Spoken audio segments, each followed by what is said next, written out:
ओम ओम शांति।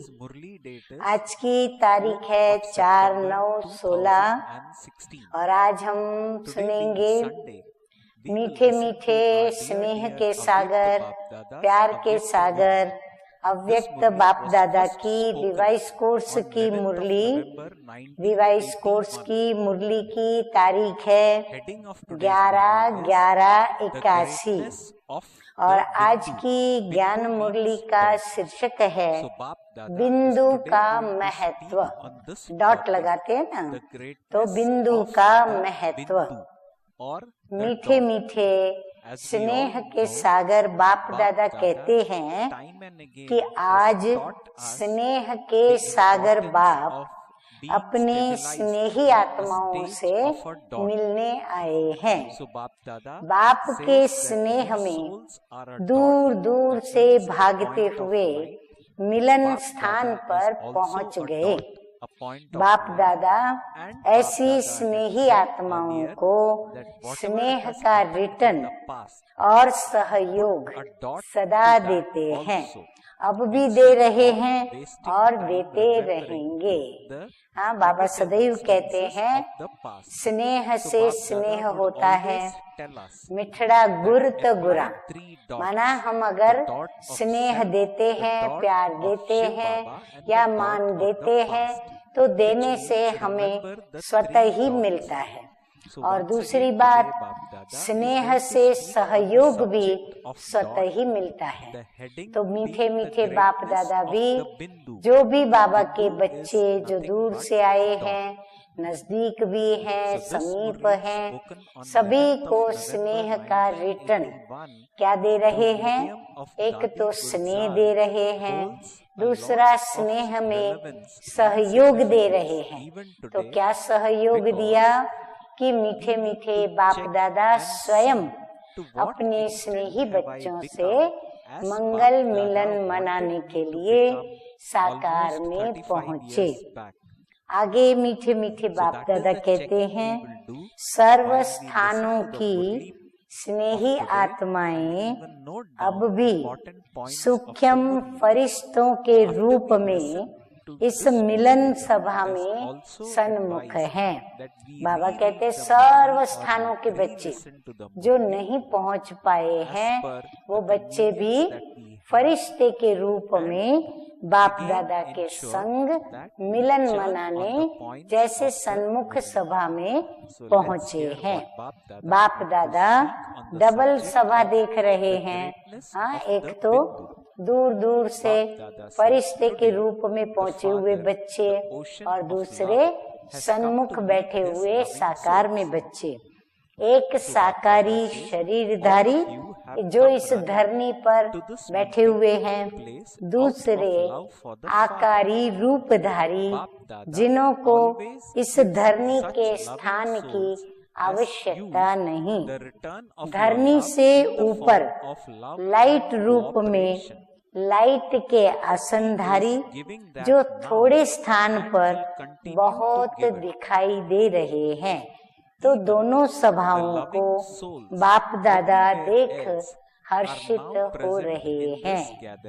आगे मीठे मीठे बाप दादा कहते हैं कि बाप दादा बच्चों के, सुनते जाइए अपनी भी बातें, बच्चों के स्नेह की शक्ति देख रहे हैं कि स्नेह की शक्ति के आधार पर सेकंड में कितनी भी दूर से समीप पहुंच जाते हैं। हाँ, बाबा देख रहे हैं कि बच्चे स्नेह की शक्ति से कितना दूर से बाप दादा के समीप आकर के सन्मुख पहुंच गए हैं। जितनी स्नेह की शक्ति महान है, उतनी सन्मुख पहुंचने की स्पीड भी महान है। कितने अमूल्य रत्न सामने आ रहे हैं। हाँ, बाबा कहते हैं एक एक रत्न अमूल्य बाप दादा के सन्मुख बाप दादा को दिखाई पड़ रहे हैं। एक एक रत्न की महिमा महान है। किस किस महारथी का वर्णन करें? हाँ, बाबा कहते हैं किसका नाम लूं? हाँ, बहुत बाबा की लिस्ट की माला बहुत लंबी है। क्षमा के ऊपर परवाने आ रहे हैं। हाँ, झुंड है पूरा। सभी बच्चों को बाप दादा सदा सहज योगी भव का वरदान दे रहे हैं, क्योंकि स्नेही सहज योगी हो जाते हैं। सिर्फ एक बिंदी को याद करो। बाबा कहते हैं और कुछ ज्यादा मेहनत मत करो, सिर्फ एक बिंदी को याद करो। सबसे सरल मात्रा बिंदी है। हाँ, उसमें कुछ सिखाने की जरूरत नहीं पड़ती। बस ऐसे पेन या पेंसिल को खाली ऐसे टच कराओ पेपर के साथ, बिंदी तो बन ही जाती है, तो मेहनत नहीं। तो सबसे सरल मात्रा बिंदी है। तो बाप दादा सिर्फ बिंदी का ही हिसाब बताते हैं। स्वयं भी बिंदु रूप बनो, एक नंबर। फिर याद भी किसको करो? ज्योति बिंदु बाप को याद करो। तो याद भी बिंदु को करो। फिर तीसरी बात बाबा बताते हैं, और ड्रामा के हर दृश्य को जानने और करने के बाद, पहले उसको जान लो, समझ लो, फिर उसका जो कर्म करना है वो कर्म भी कर लो, फिर बाद में बिंदु की मात्रा लगा दो, यानी फुल स्टॉप कर दो। एक बिंदु की मात्रा में आप, बाप और रचना सब आ जाता है। बाबा कहते हैं बिंदु कितना वंडरफुल है, उसमें आप भी आ जाते हैं, बाप भी आ जाते, और सृष्टि रूपी ड्रामा में जो हम पार्ट प्ले कर रहे हैं वो बातें भी आ जाती हैं। तो जानना ही क्या है? देखा जाए तो जानने की कितनी बात है? जरा सी बात है, और वो भी सरल बात है। कौन सी बात है जानने की? बाबा कहते हैं बिंदु। हाँ, बिंदु को ही याद रखना है। करना भी क्या है? बिंदु को याद, और इसी ही बिंदु की मात्रा के महत्व को जान सदा सहज योगी बन सकते हो। हाँ, यदि फुल स्टॉप का भी महत्व समझ लिया और उसकी शक्ति धारण कर ली, वो शक्ति धारण करके यदि उस बात में समर्थवान बन गए, तो बाबा कहते हैं क्या बन जाएंगे? सहज योगी स्वतः ही बन जाएंगे। कितना भी बड़ा विस्तार है, लेकिन समाया हुआ बिंदु में है। हाँ, एक छोटी सी बिंदु में बाबा कहते हैं कितने जन्मों का पार्ट उसमें भरा हुआ है। बीज बिंदु, और उसी में सारा वृक्ष समाया हुआ है। हाँ, बीज कितने छोटे होते हैं। एक बीज को अगर बो देते हैं तो कितना बड़ा विशाल वृक्ष उससे पैदा हो जाता है। तो बाबा कहते हैं एक छोटे से बिंदु स्वरूप बीज में कितना विशाल वृक्ष समाया हुआ है। आत्मा बिंदु, उसी में 84 जन्मों के संस्कार समाये हुए हैं। 5000 वर्ष के ड्रामा को अब संगम के अंत में समाप्त कर रहे हो। हाँ, अभी समाप्त होने पर आ गए हैं हम। तो समाप्ति समारोह है जैसे, तो समाप्त होने पर क्या करेंगे? बिंदु लगाएंगे। तो इसीलिए अब ड्रामा का चक्र पूरा हुआ, अर्थात जो चक्र बीता उसको फुल स्टॉप, अर्थात बिंदी लगाए, बिंदी बन, अब घर जाना है। बाबा कहते बस एक ही बात अभी याद करो, ड्रामा को बिंदु लगाएं, स्वयं को बिंदु समझें, और बिंदु बाप के साथ हमको अपने घर जाना है। बिंदु के साथ बिंदु बनकर जाना है। हाँ, बाबा के साथ जाना है। तो बाबा विदेही बिंदु है, तो हमें भी बाबा की तरह विदेही बनना पड़े।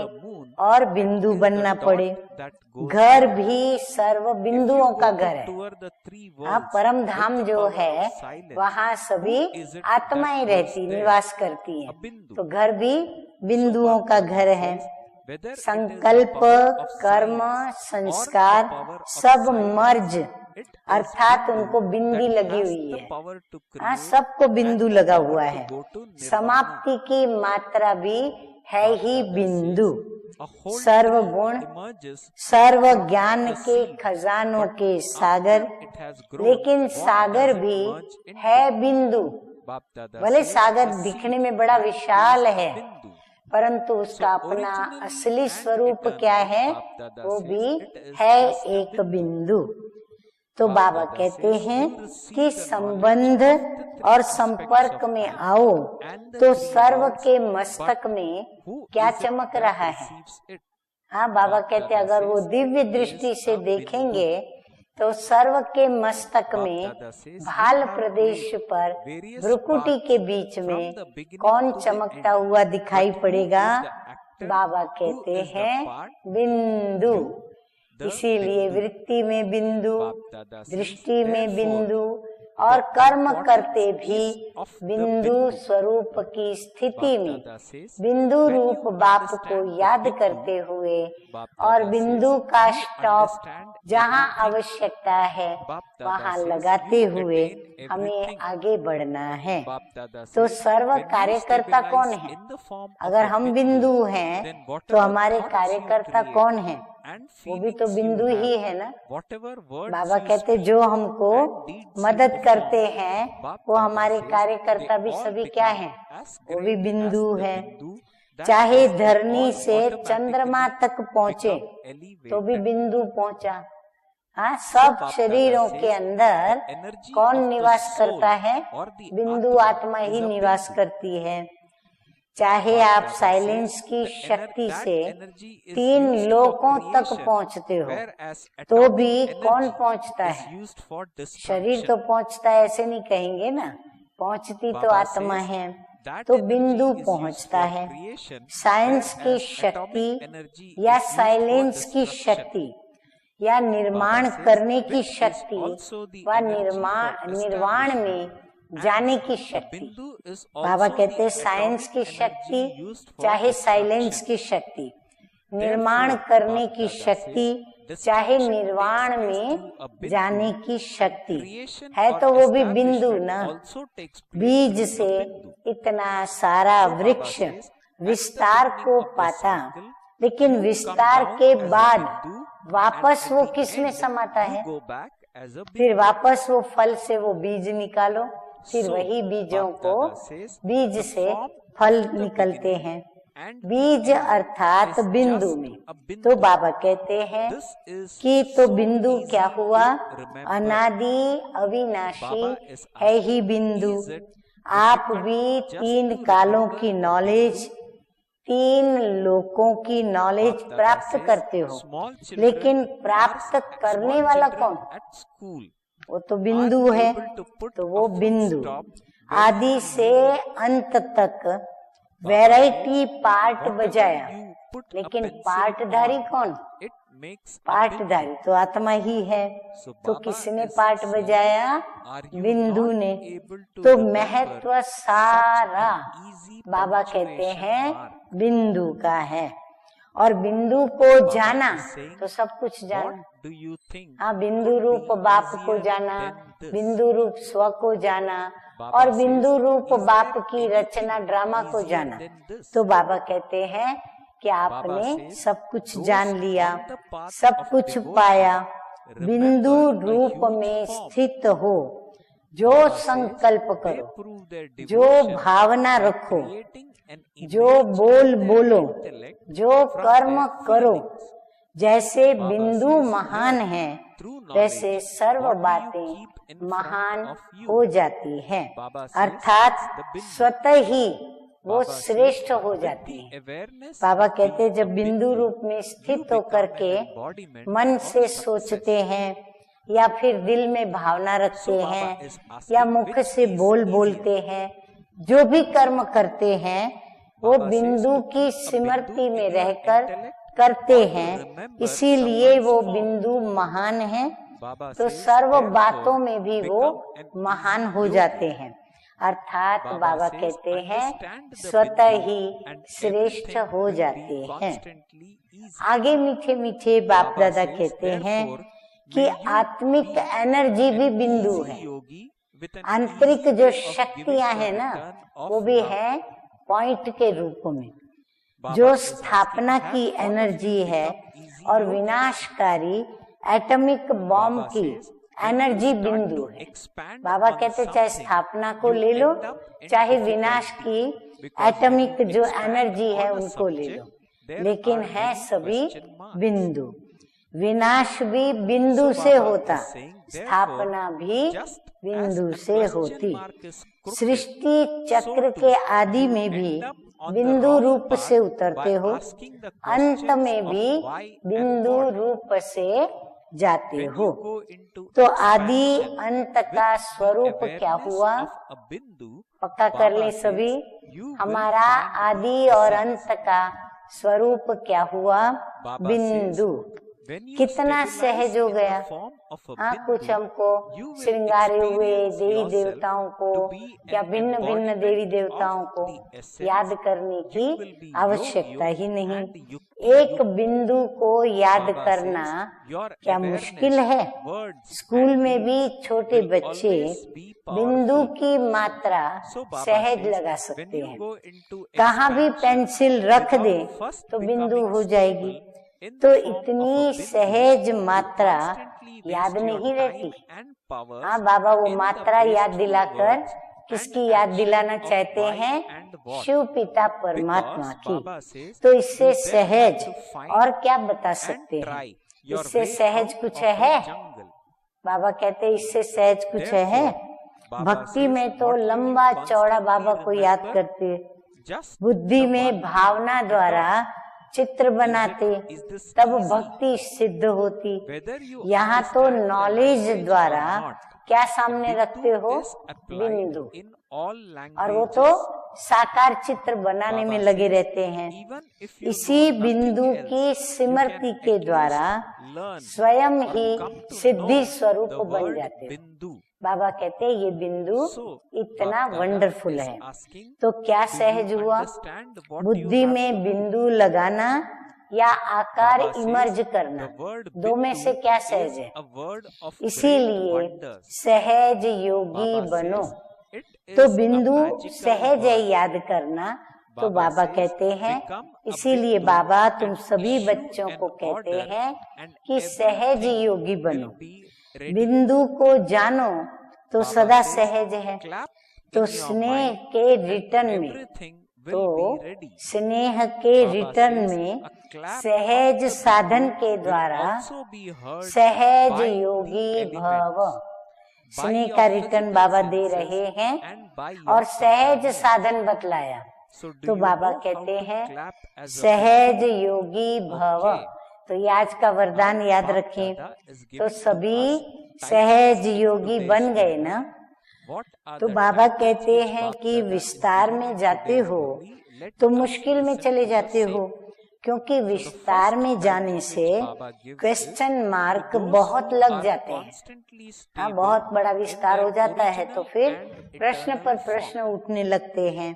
इसलिए जैसे क्वेश्चन मात्र की मात्रा स्वयं ही टेढ़ी है, उसको क्वेश्चन मार्क को लिखेंगे तो जैसे वो टेढ़ा जाता है। तो क्या क्या के क्वेश्चन मार्क के टेढ़े मार्ग पर चले जाते हो। बिंदु बनकर विस्तार में आ जाओ तो सार मिलेगा। बिंदु को भूलकर विस्तार में जाते हो तो जंगल में चले जाते हो जहाँ कोई सार नहीं। बिंदु रूप में स्थित होने वाले, अब उनकी विशेषता बाबा बताते हैं, जो बिंदु रूप में स्थित होते हैं। बिंदु रूप में स्थित रहने वाले, एक तो सार युक्त, दूसरा योग युक्त, तीसरा युक्ति युक्त स्वरूप का अनुभव करेंगे। उनकी स्मृति, उनके बोल और कर्म सदा समर्थ होंगे। बिना बिंदु बनने के विस्तार में जाने वाले वो सदा क्यों क्या के व्यर्थ बोल और कर्म में समय लगाते। एक तो व्यर्थ में जाते, क्या क्यों किस लिए, फिर कर्म करने में भी समय लगाते और शक्तियों को भी व्यर्थ गंवाते, क्योंकि जंगल से निकलना पड़ता। तो फिर जंगल में जैसे कि भटक जाते। तो सदा क्या याद रखेंगे, एक ही बात बिंदु। तो ये सहज है ना, इसमें भाषा जानो न जानो। बाबा कहते भाषा तुमको आती हो या न आती हो, बिंदु तो सब भाषा में है। हर भाषा में बिंदु तो आता ही है। और कुछ भी न जान सको, लेकिन बिंदु शब्द को तो जान जाएंगे।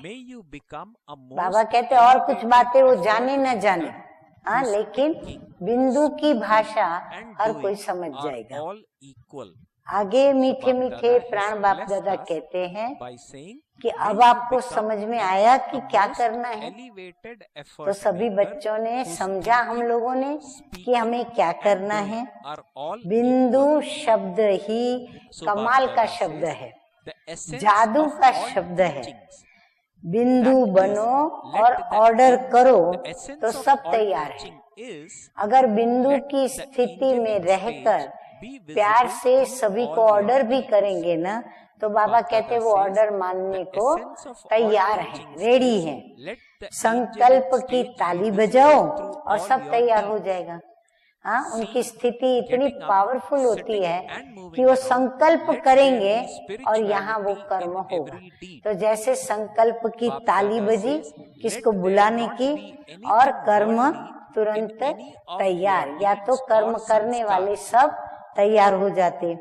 लेकिन बिंदु की ताली प्रकृति भी सुनेगी। आज स्थूल में तो कोई ताली बजाएगा तो जिसको बताया गया है वो ही आएगा, लेकिन ये जो बिंदु की ताली है, बाबा कहते हैं वो प्रकृति भी सुनेगी, सर्व कर्मेंद्रियां भी सुनेंगी और सर्व साथी भी सुनेंगे कर्मेंद्रियों के। तो बिंदु बन करके ताली बजानी आती है। हाँ, बिंदु कैसे ताली बजाएगा, लेकिन मैं भी बिंदु, बाबा भी बिंदु, तो ताली बजेगी ना। मैं बिंदु, बाबा बिंदु और ड्रामा बिंदु, रचना भी बिंदु, तो ताली सहज बजेगी। अच्छा, सदा अनादि अविनाशी स्वरूप में स्थित रहने वाले बिंदु के महत्व को जान, सदा महान रहने वाले बिंदु स्वरूप हो, सर्व खजानों के सार को पाने वाले सार युक्त, योग युक्त और जीवन मुक्त आत्माओं को बाप दादा का याद प्यार और नमस्ते। हम रूहानी बच्चों की रूहानी बाप दादा को याद प्यार, गुड मॉर्निंग और नमस्ते नमस्ते। अभी हम सुनेंगे प्यारे मीठे मीठे बाप दादा द्वारा मिले हुए वरदान को। तो वरदान है सोचना, बोलना और करना, यानी मन, वचन और कर्म। तो सोचना, बोलना और करना, तीनों को समान बनाने वाले सर्वोत्तम पुरुषार्थी भव। कोई को विचार अच्छे आएंगे लेकिन वाणी अच्छी नहीं निकलती, कोई की वाणी भी अच्छी निकलती, विचार भी अच्छे निकलते, पर प्रैक्टिकल में कर्म वैसे अच्छे हो नहीं पाते। तो बाबा कहते हैं आप ऐसे सर्वोत्तम पुरुषार्थी बनो जो सोचना, बोलना और करना तीनों एक साथ हो। आगे बाप कहते हैं सभी शिक्षाओं का सार है कि कोई भी कर्म से देखने, उठने, बैठने और चलने सोने में क्या दिखाई पड़े, फरिश्ता दिखाई दे। बाबा कहते सार की बात पकड़ लो कि हर बात में आप क्या दिखो, फरिश्ता दिखो। हर कर्म में आपके अलौकिकता हो, लौकिक जैसे कर्म न हो। कोई भी लौकिकता कर्म व संस्कारों में न हो। सोचना, करना, बोलना सब समान हो। ऐसे नहीं सोचे एक, बोले दूसरा, करे तीसरा, नहीं, तीनों में समानता हो। ऐसे नहीं कि सोचते तो थे कि ये न करे परंतु कर लिया। बाबा कहते नहीं, कर्मेंद्रियों पर भी हमारा कंट्रोल होना चाहिए। जब तीनों ही एक समान और बाप समान हो तब कहेंगे श्रेष्ठ पुरुषार्थी व सर्वोत्तम पुरुषार्थी।